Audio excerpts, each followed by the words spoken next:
ये सोचे किया क्या है अर्पण, हम ये सोचे हमें क्या मिला है, हम ये सोचे किया क्या है अर्पण, भूत खुशियों के। Jai Shriman Narayana. And now I would like to just see if there are any questions. Any questions at all? Yes? If there's any point or worth, suppose like looking in past lives, I'm just curious what your thoughts on that. Sure. It definitely can be interesting. However, if our goal is spiritual, if our goal is to, again, know our true self and know God, while it can be interesting, it's not necessary. Because essentially, this is what we're going to see, and I can just tell you right now. You're going to see lives similar to this, or you're going to see lives that are somewhat different. Lives where instead of a woman, you were a man, where maybe sometimes you were a different species. Some lives were short, some were long. Some of them were miserable and terrible. Some were absolutely wonderful. In some lives, you achieved everything that you wanted, and others you didn't. In some, you achieved some of the things you wanted. You know? So essentially, this is what we'll discover about ourselves. And this is the thing that's important. We weren't any of those bodies either. In the same way that we are not merely this body. You know? And all the facts that gravitate around our personality in this given lifetime, what my name is, who my parents are, how many siblings, if any, I may happen to have in this lifetime, it all just changes. There are different names. In our last life, we had a different name. We had a different number of siblings. You know? We had different job descriptions. So it can certainly be interesting. Can we learn a few practical lessons by knowing our past lives? Sure, we can even learn a few practical lessons. Spiritually, however, if we learn anything at all, it will simply be the confirmation of what you already know, which is that you weren't any of those lives either, but that you're that eternal thread going through all those lives.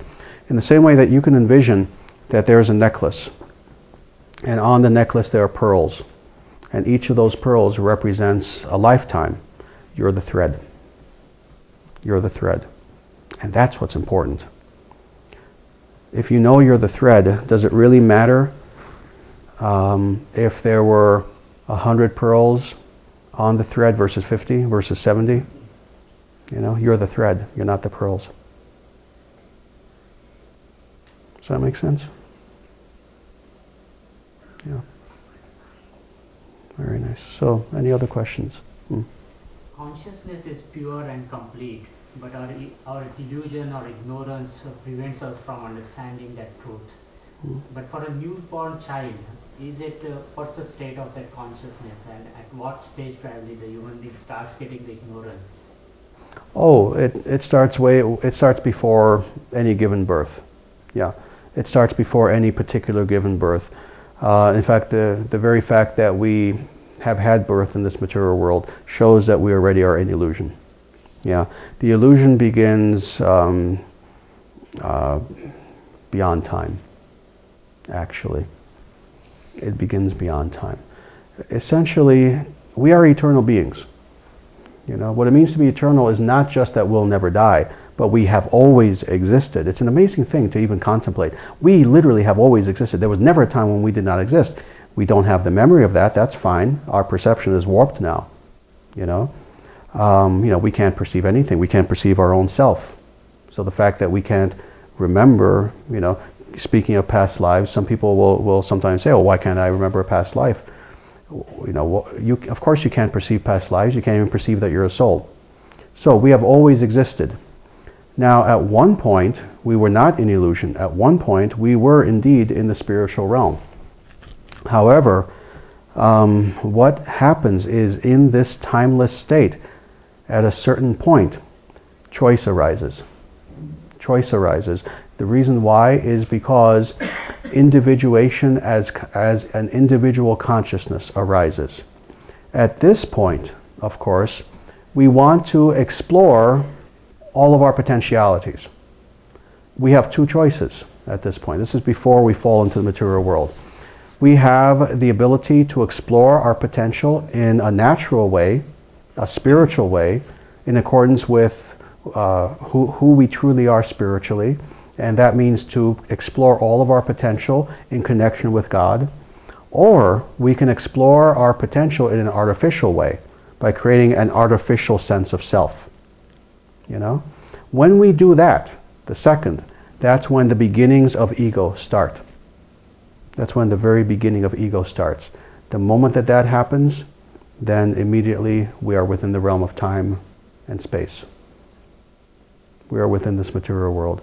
So as far as when this illusion started, it started way before this particular birth. Yeah, way before this particular birth.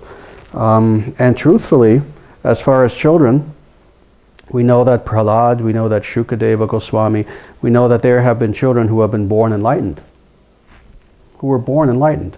But what does this mean? Well, obviously, they developed that lifetime after lifetime previously. This is why you have diversity in this world. This is why you'll have some people, and you can go to a group of people, all of who essentially are born in pretty much the same conditions. Some of them will have absolutely no philosophical or spiritual inclination whatsoever. No interest. There'll be others who, from the time they're 5 years old, they just seem to be very spiritual, philosophical. They begin that search, you know, and then you'll have this entire spectrum. How do you explain this? The only way that this can be explained is through reincarnation. You know, that individual who was born already on the spiritual path or already having some innate wisdom, that person is only continuing what they started some lifetime ago. Yeah. But yeah, as far as the beginning of our illusion of being in ignorance, yeah, we can't just trace that to the beginning of this particular life, but it's what made us essentially come to this material realm altogether. Does that answer your question? Okay, very good. हम ये सोचे किया क्या है अर्पण, हम ये सोचे हृदय क्या मिला है, हम ये सोचे किया क्या है अर्पण, भूत खुशियों के बाटे सभी को, सबका जीवन भी बन जाए मधुबन, अपनी करुणा जल तू बहा के कर दे पावन, करे मन का कोना, हम चले एक रास्ते पे